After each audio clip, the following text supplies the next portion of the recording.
Et salut à tous les amis, c'est Crypto Partage. On est le 22 novembre 2020 et on se retrouve pour l'analyse du jour. N'hésitez pas à poser votre like direct en début de vidéo, comme ça me fait plaisir. Et aujourd'hui au programme, un petit Bitcoin qui passe sous les 18 000 $, qui semble commencer sa correction. Les alts qui suivent, évidemment, quand le Bitcoin chute, généralement les alts chutent aussi. Malgré leur belle poussée hier, XRP qui est allé chercher quasiment les 0,50 $. ETH 550, 560 $, il me semble.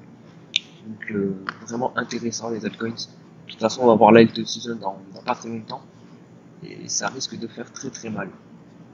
Mais pour l'instant, on va se concentrer sur Bitcoin. Donc, on se retrouve sur le graphe. En weekly, toujours pareil, on est toujours dans cette bougie énorme là. On a peut-être trouvé le top, 19 000 $. D'ailleurs, cette bougie se clôture ce soir, on est dimanche à 1h. Demain, on fera une deuxième bougie là. Mais là, en tout cas, on semble avoir trouvé le top peut-être.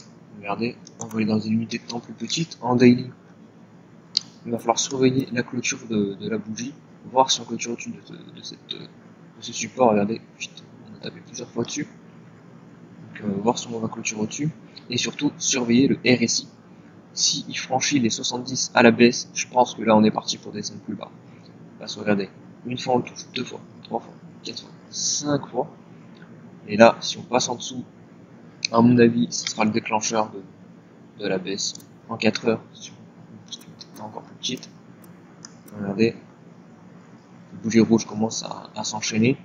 Là, on est au niveau du dernier creux. Là, hop. Donc, on va voir si on va réussir à aller plus bas.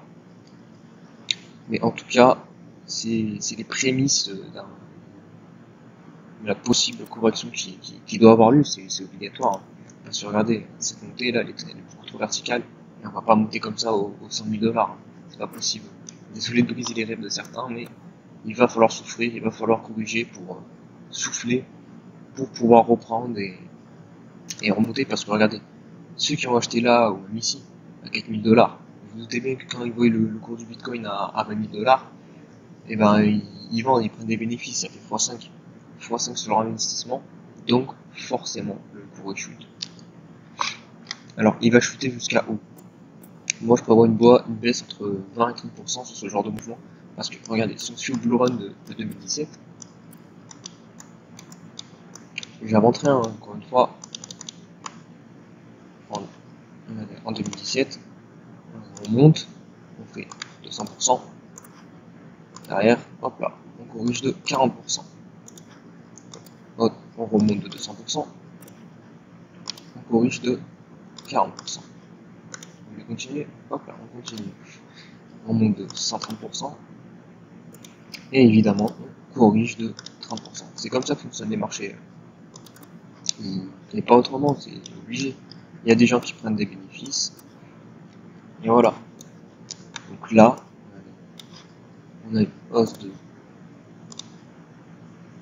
400%. Bon, ça c'est sur le début. Même juste si on prend ici, on fait quand même 400%. Donc forcément, on va avoir droit au 20 à 30%. Et 30%, bah, 20 à 30%, ça nous ramène sur les 13 800, qui est clairement ma target numéro 1. D'autant plus que ça correspond pile poil au FIBO. Hop, 0,382, quelque chose près. Donc pile poil sur les 13 800. On peut aller chercher les 0,5 et les 0,118, clairement pas exclure. D'autant plus que, comme vous pouvez le constater, on a deux grosses résistances à ces niveaux-là. Regardez, une fois, deux fois, trois fois, quatre fois, 5 fois. Et là, il y a même un petit pullback sur les 10 500. Donc clairement, c'est possible de revoir un Bitcoin à 13 800, un Bitcoin à 11 500 et même à 10 000 $. D'autant plus que il y a les gaps CME. Il y en a un à 9 600, il y en a un à 11 000 et quelques, il me semble. Alors je sais pas si on va les combler parce que 9 600 ça me paraît quand même très compliqué à l'heure actuelle. Mais avant sur les 9 600, on avait comblé 100% des gaps. Donc il n'y a pas de raison que on devrait normalement descendre. Donc voilà. Donc, comment gérer cette baisse, les amis, pour les débutants qui veulent investir long terme et qui sont pas traders? Et ben c'est simple, si vous croyez en Bitcoin, et ben dès que par exemple le Bitcoin perd 1000 $, vous investissez 10% de votre capital que vous voulez mettre sur Bitcoin. Comme ça, vous lissez ce qu'on appelle lisser son prix d'achat. Hop, et vous descendez tranquillement. Parce qu'on ne sait pas jusqu'où il va descendre le Bitcoin. Même les meilleurs traders, personne ne sait. On peut juste faire des estimations et des probabilités. Il y a une forte probabilité que Bitcoin vienne à 13 800, c'est clair. Donc qu'est-ce qu'on fait? On choisit une partie de son capital à investir et on rentre, on se tient à son plan. Moi par exemple, je vais rentrer 50% de ce que je prévois pour cette baisse sur les 13 800. Mais je vais en rentrer un petit peu sur des paliers au-dessus, 10%, 15%, et pareil, j'en garde pour en bas. Parce que je sais pas, je suis pas devant, je sais pas où va s'arrêter le cours. Donc je prévois. Et ça marche aussi pareil pour les hausses.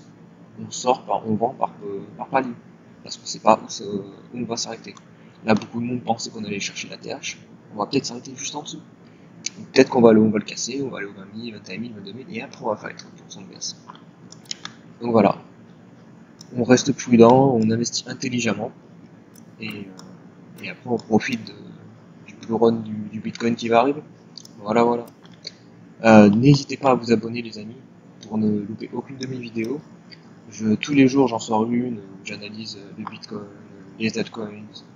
Voilà. On partage ensemble, commentez et surtout n'hésitez pas à liker. Ça m'aide pour le référencement. Et voilà, je vous souhaite un agréable dimanche et on se retrouve demain. Allez, ciao ciao.